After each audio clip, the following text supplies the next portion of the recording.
During the 17th century, Europe was in a time of political and spiritual renewal. It was a time of American colonization and the beginning of the Enlightenment. John Locke was an influential figure during this time period who wrote different pieces of literature which examined the rights of the people as well as the responsibilities of the government. In one piece of literature written by Locke, a certain quote was recited which embodied the message of the time period. This quote stated, "New opinions are always suspected and usually opposed without any other reason but because they are not common."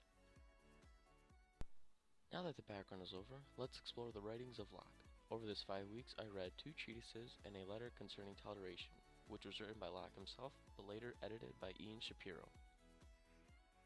The book is split into 2 sections, beginning with the first and second treatise, followed by a letter concerning toleration.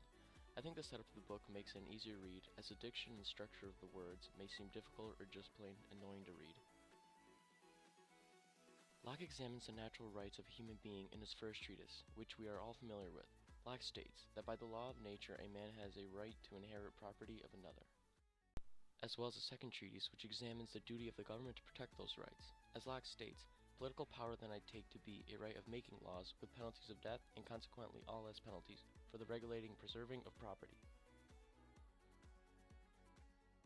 Locke also examines the religious aspect of the time through his letter of toleration.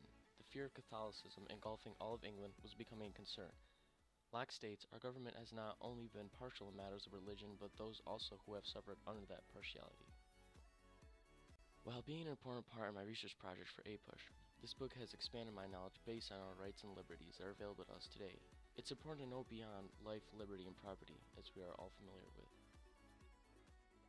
After reading this book, I've asked myself a few questions. How did Locke help shape the government of the world? Why was absolute monarchy so unsuccessful after Locke's publication? How did Locke's writing affect the way we live life today?